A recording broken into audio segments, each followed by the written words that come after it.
The Owen James Report is brought to you by JMMB. If you're serious about saving, you deserve JMMB. If you're serious about saving, JMMB is where you need to put your money. So what about my bank? When you invest with JMMB, you earn higher rates, pay a lot less fees, and your money grows faster. 3 times faster. And we'll work out the best plan for you, and we'll help you to stick to it.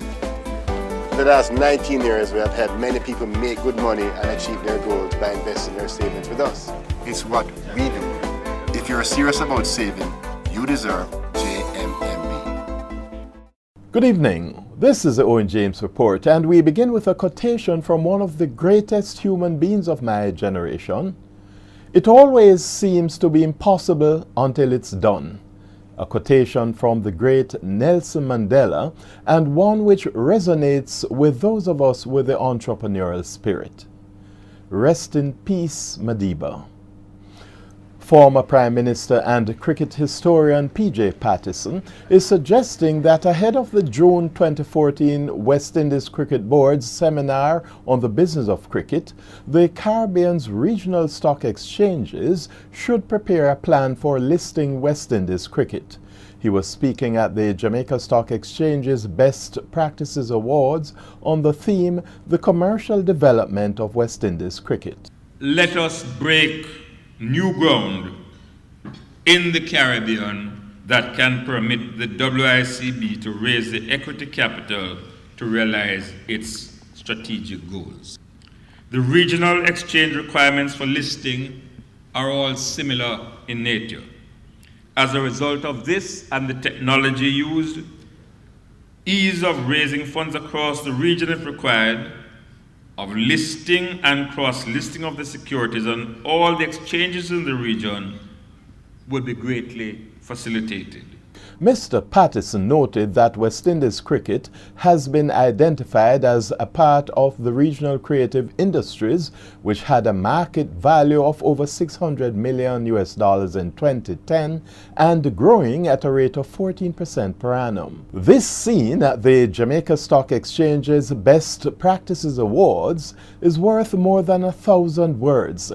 NCB and Scotiabank jointly copped the Top Corporate Governance Award.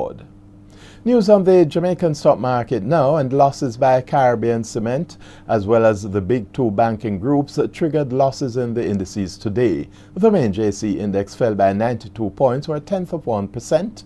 22 stocks traded with 9 advancing, 5 declining and 8 holding firm. The winners included Grace Kennedy, JMMB, Lasco Financial Services, Sagicor Life Jamaica, Sagicor's X Fund and Scotia Investments. The losers included Caribbean Cement down 5.4%, Mayberry Investments, NCB and Scotia Group. On the foreign exchange market, all 3 regularly traded international currencies strengthened against the Jamaican dollar.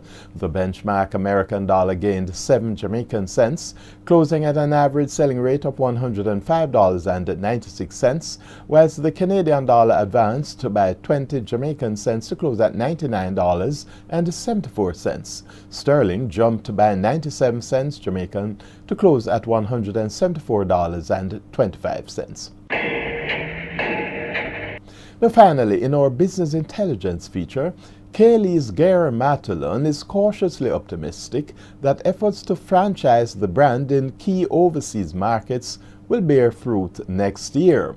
Now we are watching that, as well as plans for the redevelopment of the Golden Seas property in Aracabessa, St. Mary. Still in business intelligence, Power 106, one of the island's best-run media entities, is finding a new home at the Gleaner by next week. And that's the Owen James Report. Good evening. The Owen James Report was brought to you by JMMB. If you're serious about saving, you deserve JMMB.